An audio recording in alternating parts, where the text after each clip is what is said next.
Let's play a quick game. Let's say that you only had $1,000 and you had to rank the following financial needs in the order of importance. How would you rank them? 1. A family vacation to Hawaii.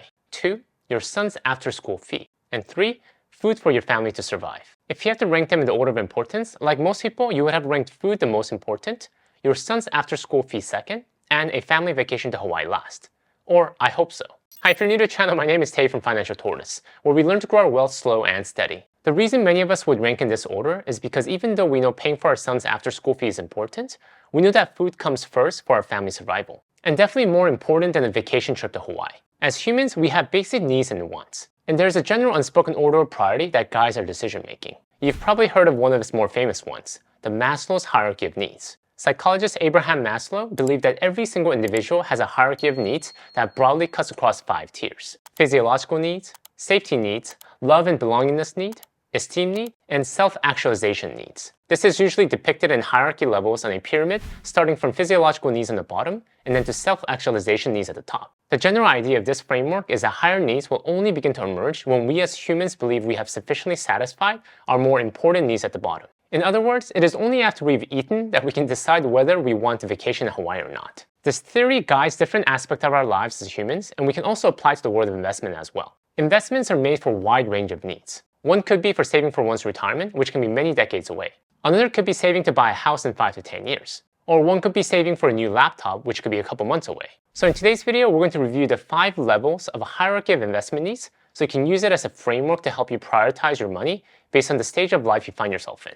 I'll also cover some of the level's best location to store your money so you're minimizing risk while maximizing returns. The first level in the hierarchy of investment needs is investing for basic financial needs. Basics like food, water, clothing, transportation, and shelter. Before we can even think about other investment needs, we want to invest in resources to cover the basics to sustain ourselves and our family. We cannot jump the gun when it comes to crafting our investment goals. In Maslow's hierarchy of needs, physical needs come before relational needs, and relational needs come before self-actualization. In the same way, we want to focus on having consistent income or savings to be able to afford food and shelter before planning for a vacation or shopping for new clothes, and even before shopping for a brand new house or even our retirement. Practical steps we can take to be able to meet our basic financial needs include first developing a solid career capital. Cal Newport, the author of So Good They Can't Ignore You, defines career capital as this: the skills that you have are both rare and valuable that can be used as a leverage in defining your career. When we talk about growing our net worth, it's important to talk about budgeting and investing, but the key field to start all that begins with income.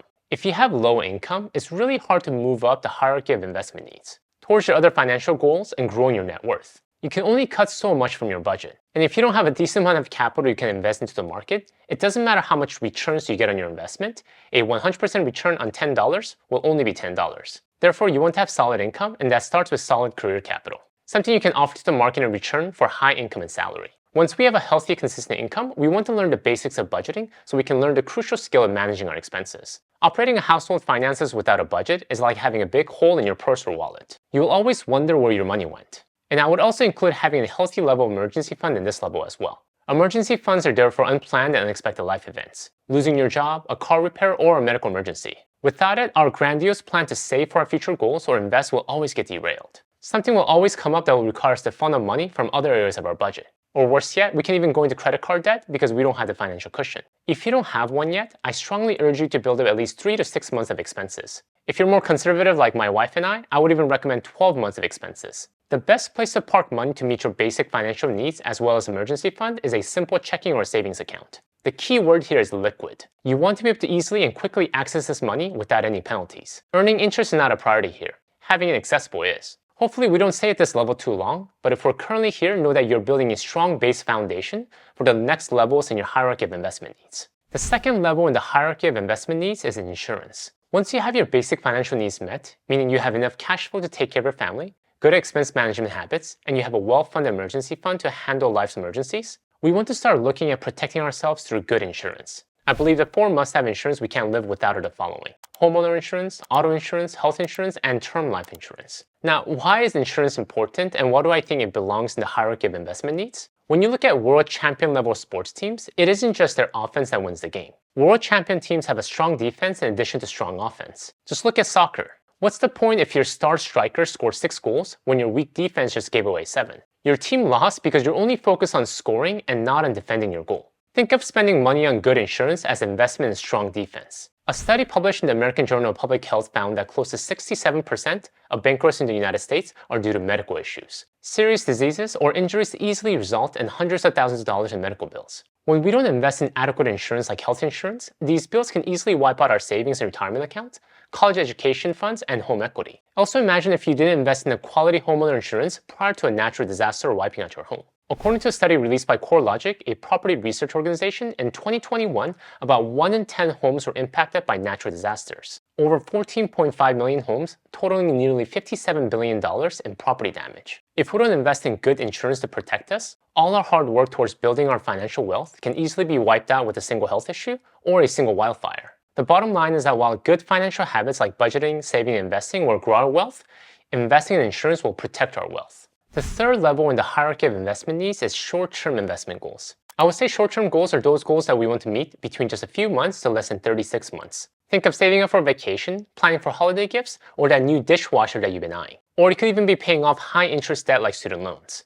Items you can start thinking about after your basic financial needs are met and you have adequate insurance to protect your family. Because this is a pretty short time frame, I would say you should keep your money for this type of investment where there is minimal risk and it's easy to liquidate. My personal recommendation will be a simple savings account. Most often, they have no restrictions to when and how much you can pull, and they're easily accessible, similar to a checking account. You might be saying, but hey, how about interest rate? Wouldn't it be a shame to have my $1,000 dishwasher fund just sitting in a savings account losing value when I won't be using it for a year? Well, normally I would say that is the cost of keeping your money liquid and safe for your short-term goals. However, we are at an interesting time right now. For the past decade, it was almost impossible to earn more than 0.01% interest on your cash, given how low the interest rates were. However, because we're at a time of high interest rate, there are places where your cash can earn a little bit more high interest rate. Most banks have been slow to raise rates on standard savings account, but the general rule of thumb is that Fed rate increases should lead to higher returns on savings. If you shop around, there are currently high yield options available. Start with your current bank and make sure to ask around. If you're willing to move your money around because you aren't tied to your current bank,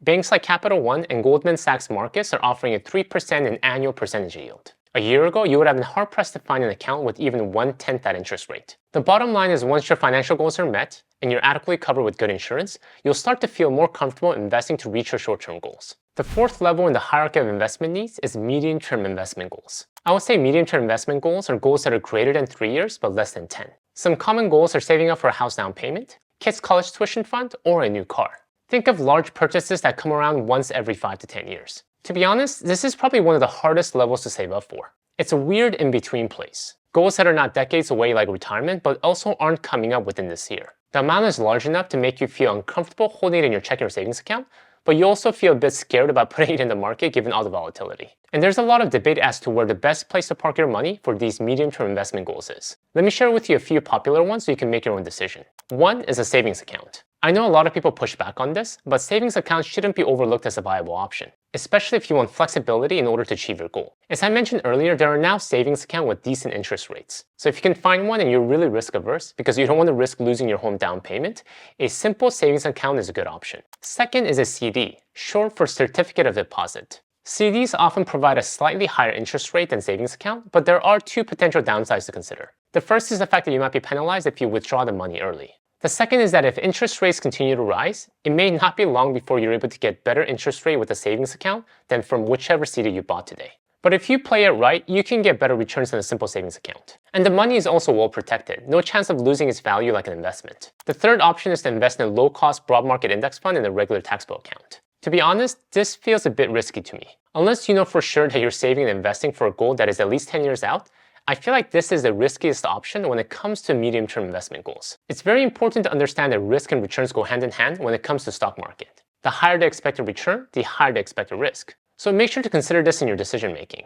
I know there are tons of other different options out there that I haven't covered, so let me know in the comments below your personal favorite for these medium-term investment goals. I know a popular one recently was the I-bond, a US savings bond designed to protect the value of cash from inflation. So much of what makes sense for you really depends on the specific goal and the time frame, but I'm sure the financial industry has no shortage of products designed for all specific needs. Just make sure to do your homework and balance risk versus reward as well as your time. Last in the hierarchy are your long-term investment goals that are over 10 years. These investment goals are usually tied to preparing for financial independence or retirement. And this is where I feel we can invest in the volatile stock market because we have confidence that over a long period of time, US companies and the market will appreciate with time. The reason this comes last is that most often we cannot successfully plan for retirement if we haven't successfully taken care of our basic financial needs and insurance needs. It's hard to think of the kind of house we want to retire in until we have successfully taken care of the house we're living in now. The best type of investment to meet this long-term retirement goals are broad market low-cost index funds. Some of my favorite include the following. If you're invested with Vanguard, the Vanguard Total Stock Market Index Fund, VTSAX.